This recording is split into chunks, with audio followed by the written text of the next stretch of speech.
Assalamualaikum warahmatullahi wabarakatuh.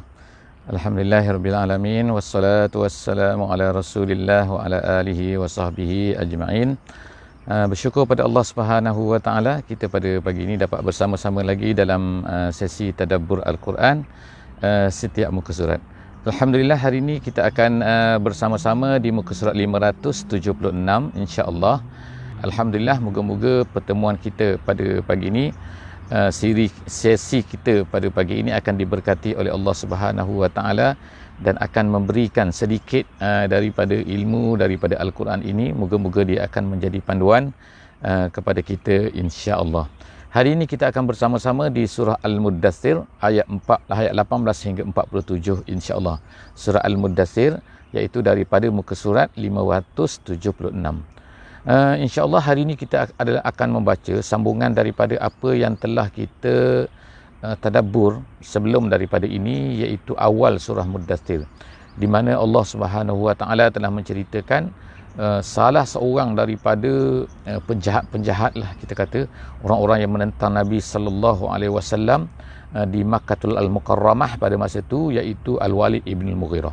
Jadi Al-Walid ibn Al-Mughirah ini adalah seorang penentang yang hebatlah, bersama-sama dengan Abu Jahal, bersama-sama dengan penentang-penentang yang lain, dan dia ini telah mereka-rekakan, mencipta, mereka ini telah bermesyuarat di satu tempat bernama Darun Nadwah, iaitu tempat permesyuaratan lah di Mekah pada masa itu, di mana mereka ini sentiasa berkumpul dan mereka ini sentiasa berbincang apakah perkara-perkara ataupun bentuk-bentuk yang mereka akan lontarkan kepada Nabi sallallahu alaihi wasallam. Jadi artinya mereka ni berbincang mencari satu perkataan yang paling sesuai lah untuk menakutkan manusia, supaya manusia ramai ni, orang-orang ramai takut kepada Nabi ni, dan supaya mereka ni akan lari tujuannya daripada Nabi sallallahu alaihi wasallam. Jadi sambungan yang kita baca pada pagi ini adalah sambungan daripada cerita tersebut, iaitu Allah Subhanahu wa taala menyebutkan, a'udzubillahi minasyaitonirrajim, innahu fakkara wa qaddar. Innahu fakkara wa qaddar. Faqutila kaifa qaddar. Summa qutila kaifa qaddar. Summa nazar, summa abasa wa basar, summa adbara wastakbar, faqala in hadza illa sihrun yu'thar. Sadaqallahul azim. Kita baca pada awal muka surat ini pada hari ini, dan kita akan dapat lihat, kita akan dapat tengok bagaimana Allah Subhanahu wa taala menggambarkan sifat yang sedang berlaku kepada Al-Walid ibn Al-Mughirah, iaitu dia sedang berfikir. Jadi seolah-olah kita boleh gambarkan dia berfikir, termenung, berfikir dalam keadaan proses, mereka sedang berbincang ni. Jadi Allah SWT ceritakan innahu fakkara. Fakkara maknanya berfikir, qaddara maknanya ialah menentukan mana yang sesuai, itu qaddara. Qaddara iaitu mengira-ngira. Kalau ikutnya lah, mengira iaitu mengira apa? Mana satu yang paling sesuai, itu qaddara. Oh, yang ni tak sesuai, Jadi sebab itulah kita sebut dalam sesi sebelum daripada ni ada 3 cadangan ataupun ada 4 cadangan yang disebutkan oleh orang-orang tu, orang-orang yang dalam meeting mereka tu. Yang pertama mengatakan sihir kot, jadi dia pun berfikir, dan tu dia pun qaddar. Sesuai tak sesuai Muhammad ni, kita katakan dia ni sebagai tukang sihir, kemudian tukang tenung, kemudian pawang, kemudian tukang syair, penyair. Jadi mereka berfikir-fikir. Jadi Allah Subhanahu wa taala kata apa? Fakutila kaifa qaddar. Allah Ta'ala kata fakutila artinya ahlaka, artinya laknatlah kan, lu'ina. Jadi maknanya laknatlah mereka ini, ataupun binasalah maknanya fakutila. Erti kutila ni artinya dibunuh kan.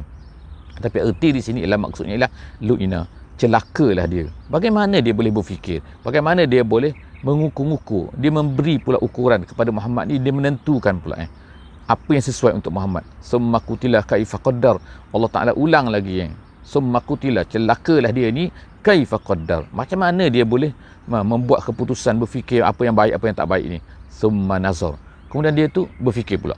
Selepas dia berfikir, kemudian tu selepas daripada qaddar, lepas tu dia pun nazar. Nazar ni makna berfikir pula, berfikir lagi. Melihat sana, melihat. Ada pendapat kata nazar sini yang makna dia melihat, iaitu melihat pandangan orang-orang yang sedang bercakap di hadapan dia tu, iaitu orang-orang keliling dia lah, iaitu orang yang sedang memusyarat tu. Summa nazar. Summa abasa wa basar. Kemudian dia abasa, memasamkan muka, mengerutkan muka. Jadi abasar dan abasar ni hampir-hampir perkataannya, tapi mempunyai mimik muka, iaitu mimik muka yang berlainan, mimik yang mengeruk-ngeruk dia kata dalam terjemahan lah, ataupun dalam bahasa, dalam tafsir dalam bahasa Arab pun dia kata begitu juga. Abasar muka yang masam, kemudian basar iaitu yang mata dia, iaitu apabila nak menunjukkan macam tu kan, dia nak menunjukkan bahawa dia benci pada sesuatu benda tu. Summa adbara wastakbar, kemudian dia bukannya nak ikut kebenaran, adbara membelakangi kebenaran, dan kemudian tu istakbara, dia tu merasa sombong, merasa ego dengan apa yang dia ada tu. Faqala in haza illa sihrun yu'sar, akhirnya dia berkata apa? Dia kata bahawa tidak adalah Muhammad ni, maknanya dia sedang memilih kan, maka dia dapatlah satu resolusi lah, kita katakan. Resolusi apa yang dikatakan oleh Al-Walid bin Mughirah, iaitu dia kata bahawa Muhammad ini adalah merupakan sihir. Sihir mana? Yu'sar. Yu'sar ni kalau kita guna perkataan iaitu maksur. Maksur ni satu benda yang kita dapati daripada orang sebelum daripada kita. Kalau maksurat tu ialah himpunan-himpunan doa-doa zikir yang telah dikumpulkan oleh ulama, yang diambil daripada sirah Nabi, yang diambil daripada sunnah. Jadi maknanya situ kan, jadi yu'sar situ ialah satu benda yang diwarisi, satu benda yang diambil daripada orang-orang terdahulu. Jadi inilah kesimpulan yang dia buatlah, yang paling tepatlah dia katakan. Jadi Nabi Muhammad ni adalah sahir. In haza illa qaulul bashar. Benda ni semua ni adalah kata-kata orang terdahulu ni. Dia ambil daripada mana Muhammad ni kan. Ni bukan wahyu dan sebagainya lah, dia katakan. Jadi Allah Ta'ala kata apa selepas daripada tu? Sa'uslihi saqar. Nescaya aku akan masukkan. Usli ni makna udkhil, makna aku akan masukkan dia ke dalam saqar. Jadi Allah Ta'ala gunakan perkataan ni, saqar ni ialah maknanya satu menunjukkan kepada nama, satu nama neraka. Jadi Allah SWT terus bertanyakan, kamu tahu tak apa tu saqar? Wama adraka ma saqar. Jadi itu untuk menunjukkan takut orang tak berfikirkan, ataupun orang sedang berfikirkan, apa saqar? Siapa dia saqar? Jadi Allah Ta'ala terus tanyakan, apa dia saqar tu? Kamu tahu? Wama adraka ma saqar. La tubki wa la tazar. Allah Ta'ala terus menceritakan sifat saqar tu, iaitu dia ni la tubki. La tubki ni maknanya yang tidak meninggalkan baki, maknanya. Dalam bahasa Arab pun, dalam bahasa Melayu pun baki kan. Maknanya satu benda yang mana dia tak tinggal langsung. Kalau dia makan tu makan habis, maknanya la tubki. Kalau dia bakar tu bakar habis, tidak ada debu, tidak ada semua, hampir tangan, kaki ke rambut ke apa semua dia makan. Jadi neraka saqar ni Allah Ta'ala kata la tubki wala tazar. Tazar ni maknanya meninggalkan, maknanya dia tak meninggalkan apa-apa pun, langsung dihabiskan semua. Lawahatul lil bashar. Lawahah ayat 29 iaitu artinya ialah membakar, ataupun asal maknanya ialah apabila satu benda yang mengubah satu benda lain dan kemudian menukarkan benda tu menjadi hitam. Jadi itu nama dia lawahah. Lawahah daripada al-lawhu. Dia ni adalah sirah mubalaghah daripada al-lawhu yang mengubah. Jadi maknanya dia tu lawahah, mengubah, membakar lah di sini artinya, sebab neraka tu membakar. Lawahah lil bashar. Bashar tu ialah maknanya kulit luar manusia. Kulit. Jadi maknanya dia membakar sebagaimana disebutkan di dalam ayat-ayat yang lain. Dia membakar ni ialah yang luar. Yang luar ini yang menyakitkan manusia kan. Lawahatul lil bashar 'alaiha 19.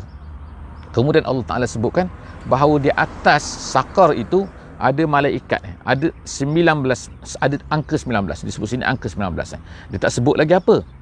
Jadi apabila turunnya ayat ini, maka orang-orang kafir ni pun bermain-main lah. Orang-orang musyrik ni di Mekah ni, mereka pun sibuklah kan, terutama Abu Jahal, terutama ada seorang tu bernama Qaldah Ibn Usaid, nama dia Qaldah Ibn Usaid ni dia ni seorang yang sombong lah, kita katakan. Dia kata 19, alah beginilah dia kata, aku ambil 17, kau semua ambil 2. Aku sebab Qaldah ni dianggap sebagai orang yang kuat lah kan. Kalau lembu tu dia boleh lawan dengan lembu tu kan, maknanya orang lain tak boleh tapi dia boleh. Jadi dia nak konon-konon, dia kata 19 je, aku ambil dah 17, kau ambil 2. Kau orang semua ni, maknanya disebutlah kepada geng-geng dia tu kan, penjahat-penjahat Mekah ni, dia kata kau ambil 2. Jadi Allah Subhanahu Wa Taala selepas daripada tu menurunkan ayat selepas daripada tu, itu ayat 21. Ayat betul, ayat 21. Apa Allah Taala kata? Kamu ingat, nak cerita yang lebih kurang makna ni kan, kita dulu kan, iaitu kamu ingat dia ni macam manusia, macam lembu ke ni kan? Maknanya satu benda yang atas dunia ni. Tak kan? Allah Taala katakan wa ma ja'alna ashaban nar illa malaikah. Yang menjaga neraka tu, khazanah neraka tu, khazanah tu maknanya penjaga-penjaga neraka tu bukannya manusia, bukannya benda-benda yang lemah yang ada atas dunia ni, tetapi dia adalah malaikah. Kamu tahu malaikat ni apa kan? Malaikat tu yang menghancurkan kaum Ad, menghancurkan kaum Samud, menghancurkan kaum Soleh, menghancurkan dengan sekali hentam saja semua hancur. Kamu ingat kamu ni dia tak tahu kan? Dia ingat ini macam manusia ke yang boleh dikalah-kalahkan 17-2 ni kan? Jadi Allah Taala kata wa ma ja'alna ashaban nar illa malaikah. Tidak adalah yang menjaga neraka tu melainkan apa? Malaikat. Wa ma ja'alna iddatahum illa fitnatan lil ladzina kafaru. Dan kemudian Allah Ta'ala sebut number-number tu. Janganlah ingat number-number tu main-main number kan. Number tu sebenarnya adalah untuk menguji. Jadi bila Allah Ta'ala sebut number, kita pun duk fikir sikit banyak kan. Sama seperti yang sebelum daripada ni, surah Muzammil kan, separuh pun kan. Allah Ta'ala yang lebih tahu. Jadi sekarang ni kan, apabila kita sebut, Allah Ta'ala sebut 19 ni, awak jangan ingat nombor 19 tu kan mudah je kan, hancur je 19 ni. Tak. 19 ni malaikat tau tak? Malaikat ni macam mana kan? Jadi Allah Ta'ala kata, Allah Ta'ala tidak jadikan bilangan number-number tu melainkan untuk menjadi ujian. Ujian kepada orang-orang kafir tu. Nak tengok macam mana sikap orang kafir tu. Dan semua number-number tu liyastaiqinal ladzina utul kitab. Allah Ta'ala nak tambahkan. Nak tambahkan apa? Nak tambahkan dengan sebutan tu adalah untuk menguji orang beriman, supaya orang beriman tu, orang-orang yang dapat Alkitab tu, untuk menguji orang-orang yang diberi Al-Quran, wazdadal ladzina amanu imana, orang-orang yang beriman pun akan bertambahlah iman mereka. Wala yartabal ladzina utul kitab wal mu'minun, dan mereka tidak ragu-ragu. Sebab apa? Ini datang daripada Allah Subhanahu wa taala, waliyaqulal ladzina fi qulubihim maradun wal kafirun madza aradallahu bihadza masala. Allah Taala sebutkan, dan apabila disebut number ni, Allah Taala kata maka semua ni akan menjadi ujian. Untuk siapa? Untuk orang beriman, orang tak beriman. Jadi orang beriman pun liyastaiqin. Liyastaiqin maknanya bertambah yakin lagi mereka. Tapi orang kafir dan orang yang sakit, ada penyakit dalam hati mereka. Penyakit dalam hati ni penyakit kufur, penyakit tak percaya, penyakit apa-apalah, ada kuman, ada masalah kan. Dalam hati mereka ni, yang mereka ni tak percaya kepada Allah Subhanahu wa taala ni, maka mereka akan maza aradallahu bihadza masala, mereka akan berkata, apalah ni, apa number-number ni, Allah Taala buat contoh ni apa benda ni. Jadi mereka lagi tak nak terimalah dengan nama-nama itu kan. Kazalika yudillullahu man yasha. Allah Taala kata macam itulah kan, Allah Taala sesatkan orang-orang yang sesat ni. Wa yahdi man yasha, orang-orang yang dapat hidayat dia akan dapat hidayat. Maka wama ya'lamu junuda rabbika illahu. Jadi sekarang ni tentera Allah, dan dia kata junuda rabbik, tentera Allah ni macam mana? Jadi Allah Taala kata yang tahu tentang tentera Allah ni bagaimana hanya Allah Subhanahu wa taala. Yang kita kata apa? Yang tahu tentera Allah ni siapa? Malaikat. Tentera Allah ni apa? Maknanya semua yang hebat-hebat tu kan. Wa ma ya'lamu junuda rabbika illahu, kecuali dia saja yang tahu tentang kehebatan dia. Kalau kamu tak tahu, kamu diam sudahlah kan. Sepatutnya kamu percaya, kerana ini datangnya daripada Allah Subhanahu wa taala. Wa ma hiya illa zikra lil bashar. Semua ni nak jadi peringatan kepada manusia. Jadi ada orang tanya tadi kan, siapakah yang tadi nama dia Kaldah. Kaldah bin Usaid, nama dia Kaldah bin Usaid, yang sombong sangat tu, yang dia kata dia ni kuat, dia boleh mengalahkan lembu, mengalahkan apa tu. Dia lah, dia kata kan, aku ambil 17, kau orang ambil 12 kan. Okey. Jadi itulah sebenarnya daripada ayat ni kan, yang kita boleh faham apalah, iaitu Allah Taala nak tunjukkan tanda kekuasaan dia. Allah Taala nak uji orang-orang yang beriman. Allah Taala nak uji orang-orang yang kafir ni kan. Akhirnya ialah orang-orang yang beriman bertambah iman mereka. Inilah datangnya daripada Allah. Dan Allah Taala sebutkan bahawa tentera Allah ni dia saja yang tahu. Manusia ni tak tahu. Okey, jadi seterusnya Allah Taala selepas daripada itu ayat yang ke-32. Ayat 32 Allah Taala kata apa? Kalla wal qamar. Kalla di sini kalau kita terjemahan biasa adalah sekali-kali tidak, tapi makna di sini maknanya adalah untuk membatalkan kalam sabik, iaitu membatalkan kalam sabik, iaitu nak kata apa yang orang-orang kafir kata tu, semua tu tak betul. Jadi sebab tu kata kalla ni kalau ikut makna kalau ikut terjemahannya yang diberikan oleh Syekh Abdullah Basmaih, dia kata ialah sebenarnya. Itu makna di sini kan. Jadi kalla sebenarnya demi bulan. Jadi Allah Taala bersumpah dengan satu perkara. Yang pertama sekali Allah Taala kata kalla, sebenarnya demi bulan, walaili iz adbar, dan demi malam apabila telah berlalu, nak pergi, nak meninggalkan. Malam apabila nak meninggalkan, iaitu apabila nak meninggalkan apabila siang tu datang. Kemudian Allah Taala kata was-subhi idza asfar, dan juga subuh. Apabila dia mula, kalau kita kata menguning, menzahirkan mula nyata. Subuh tu mula nampak. Jadi kita kalau waktu fajar, kita akan nampak subuh tu mula timbul kan. Nama dia fajar sadiq. Jadi tu nak datang siang dah tu. Itu Allah Taala kata tu. Was-subhi idza asfar. Dan apabila subuh, demi subuh, apabila dia telah menampakkan diri subuh tu, lalu Allah Taala kata innaha. Inilah yang Allah Taala nak sumpahkan. Allah Taala sumpahkan apa yang Allah Taala nak katakan. Apa Allah Taala nak beritahu? Allah Taala nak beritahu innaha. Yang tak betul tu apa? Yang tak betul tu innaha la ihdal kubar. Innaha di sini artinya ialah neraka sakar tu. Neraka sakar tu ayat yang ke-25 ayat yang ke 35. Ayat 35 Allah Taala kata neraka sakar tu bukan main-main Satu bukan benda yang apa yang kecil. La ihdal kubar, satu benda yang sangat besar. Nazirun lil bashar. Neraka ni akan menjadi nazir. Sepatutnya neraka ni menjadi nazir kepada manusia. Jadi atas tadi tu ada juga bashar. Sekarang ada juga perkataan bashar. Sekarang kadang-kadang makna bashar ni ialah makna kulit.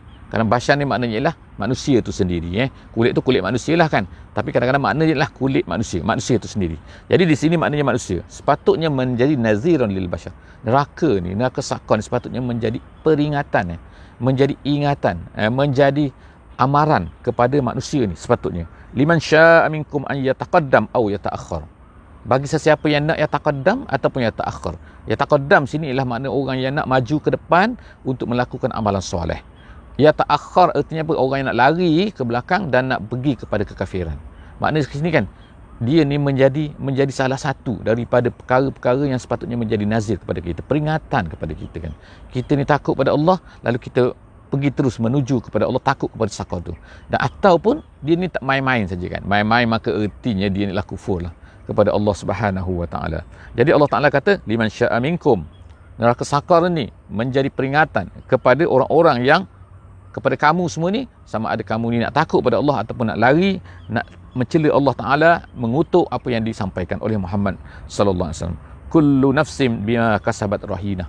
Kemudian Allah Taala kata ayat 38, kullu nafsin, setiap manusia, setiap diri itu, bima kasabat, dengan apa yang dilakukan, dengan apa yang diusahakan, rahinah, bergantung. Maknanya marhunah sini. Maknanya apa-apa yang kita dapat nanti adalah sebenarnya bergantung pada apa yang kita usahakan pada hari ini.